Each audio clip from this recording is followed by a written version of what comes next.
শেষ পর্যন্ত আমেরিকার হার হয়েছে নাকি ইরানের হার হয়েছে, এটা নিয়ে যেমন আর কোনো বিতর্ক নেই। সবাই বুঝতে পেরেছে প্রতাপশালী প্রভাবশালী বিশ্বের প্রত্যেকটা রাষ্ট্রের উপরে মোড়লগিরি করা আমেরিকারই হার হয়েছে।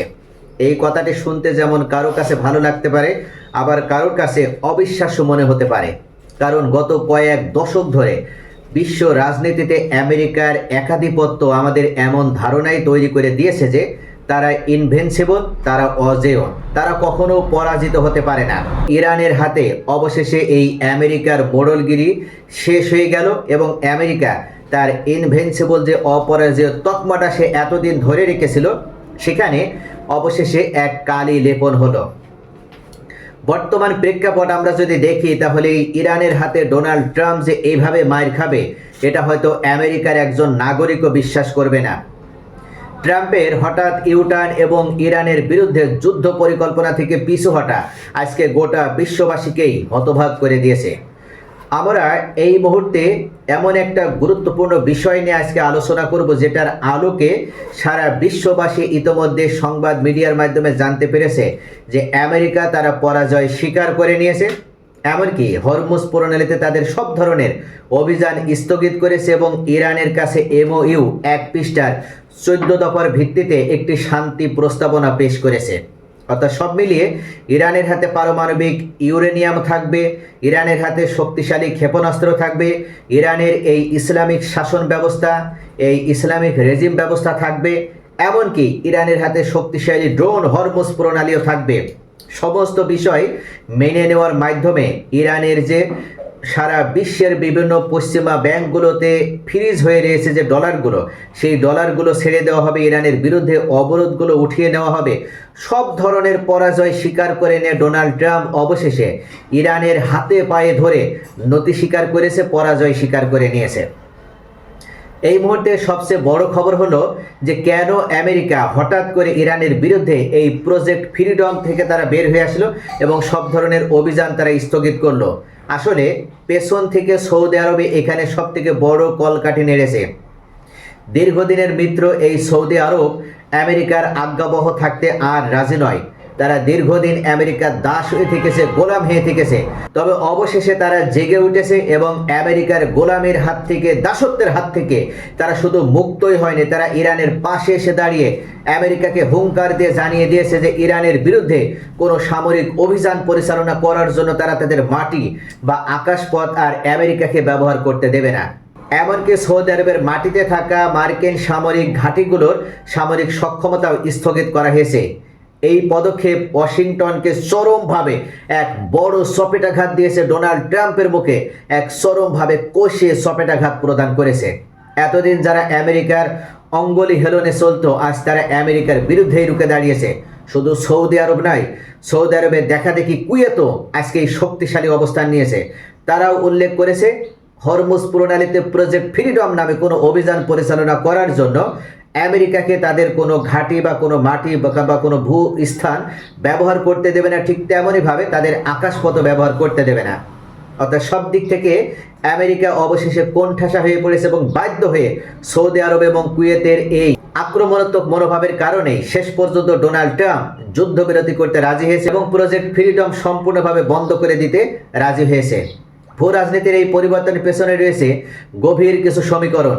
একদিকে আরব আমিরাত এখন ইসরায়েলের ঘনিষ্ঠ হয়েছে, সৌদি আরবের সাথে তাদের সম্পর্কর ফাটল ধরিয়েছে, এমনকি অপেকের নেতৃত্ব নিয়ে সৌদি ও আমিরাতের দ্বন্দ্ব এখন প্রকাশ্য। অন্যদিকে সৌদি আরব বুঝতে পেরেছে যে ইরানকে শত্রু বানিয়ে রাখার চেয়ে তাদের সাথে বন্ধুত্বের সম্পর্ক স্থাপন করাই দীর্ঘমেয়াদে লাভজনক। স্বাধীনতার পথ এবং শক্তি অর্জনের পথই এখন রিয়াদের লক্ষ্য। মূলত দীর্ঘদিন ধরে তারা আমেরিকার পাশে থেকে শুধুমাত্র গোলামের জিনজিরে আবদ্ধ ছিল, কিন্তু সত্যিকার অর্থে মধ্যপ্রাচ্যে যে শান্তি সেটা তারা পায়নি। আর তাদের সাথে বিশ্বাসঘাতকতা করে এই মুহূর্তে ইসরায়েল নামক এই ভণ্ড রাষ্ট্রটি যেভাবে সংযুক্ত আরব আমিরাতকে অপেক এবং অপেক প্লাস থেকে বের করে নিয়েছে, সেটাতেই চরমভাবে ক্ষুব্ধ হয়েছে সৌদি আরব এবং যে কারণেই তারা অবশেষে বুঝতে পেরেছে মধ্যপ্রাচ্যের শান্তি আনতে হলে ইরানের সাথে কোনো ধরনের সংঘাতপূর্ণ সম্পর্ক বজায় না রেখে বরং স্বাভাবিক এবং সুসম্পর্ক স্থাপন করাই হবে সবথেকে বেটার। বিশ্ব রাজনীতিতে নতুন আরেক অক্ষ শক্তি বা ব্লক তৈরি হচ্ছে। সৌদি আরব এখন আমেরিকার উপর নির্ভরশীল আর থাকতে চায় না। তারা ইরান, চীন এবং রাশিয়ার ব্লকের ভিত্তিকে ঝুঁকে পড়ছে। বিশ্বের বৃহত্তম তেল রপ্তানিকারক দেশ যখন আমেরিকার দিক থেকে মুখ ফিরিয়ে নেয়, তখন বিশ্ব অর্থনীতিতে ডলারের প্রভাবও হুমকির মুখে পড়ে। সৌদি আরব এখন ইরানের সাথে বন্ধুত্ব স্থাপনে মরিয়া হয়ে উঠেছে, যা আমেরিকান দীর্ঘদিনের মধ্যপ্রাচ্য নীতিকে ধূলিসাৎ করে দিয়েছে। শুধু তাই নয়, এই ইরান ইতোমধ্যে ঘোষণা দিয়েছে তাদের সাথে যারাই বাণিজ্য করবে তাদেরকে ইরানিয়ান রিয়ালে বাণিজ্য করতে হবে, কোনোভাবে আমেরিকান ডলার ইউজ করা যাবে না। এছাড়া হরমুজ প্রণালী দিয়ে যে জাহাজগুলো যাবে সেই জাহাজগুলোকে টোল প্রদান করতে হবে হয় চীনের ইউয়ানে অথবা ইরানের রিয়ালে, অর্থাৎ কোনোভাবে তারা আমেরিকান ডলার ব্যবহার করতে পারবে না। এটার মাধ্যমেই ইরান অবশেষে এই ডলারের একটা মৃত্যু ঘটিয়েছে, ডলারের লাগাম টেনে ধরেছে, ডলারের গলা টিপে ধরেছে। এই পরিবর্তনের সবচেয়ে বড় ভূমিকা পালন করছে পেছন থেকে বেইজিং। মার্কিন সিনেটরদের একটি বিশেষ প্রতিনিধি দল এখন চীনের বেইজিংয়ে চীনের পররাষ্ট্রমন্ত্রী ওয়াং ইর সাথে বৈঠকে লিপ্ত। ডোনাল্ড ট্রাম্পের চীন সফরের আগেই এই প্রতিনিধি দল পাঠানো হয়েছে চীনের অনুগ্রহ লাভের আশায়।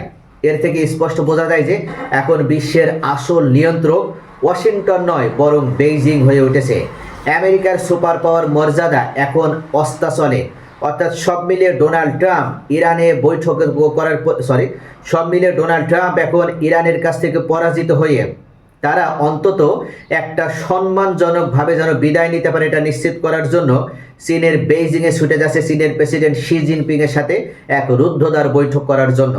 কিন্তু তার পূর্বেই পথ ক্লিয়ার করে এবং চীনকে আমেরিকার প্রতি একটু সহানুভূতিশীল, সিম্প্যাথি, একটু আন্তরিক হওয়ার জন্য আগে একটা প্রতিনিধি দল পাঠিয়েছে যারা চীনের পররাষ্ট্রমন্ত্রী ওয়াং ইর সাথে বৈঠক করছে।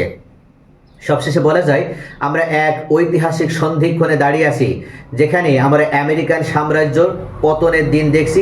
আমরা যেখানে আমেরিকার সাম্রাজ্য বলতাম তার সমাপ্তি শুরু হয়ে গিয়েছে। মধ্যপ্রাচ্যের নিয়ন্ত্রণ হারিয়ে এবং চীনের ক্রমবর্ধমান শক্তির কাছে নতি স্বীকার করে আমেরিকাও এখন চরমভাবে কোণঠাসা হয়ে উঠেছে।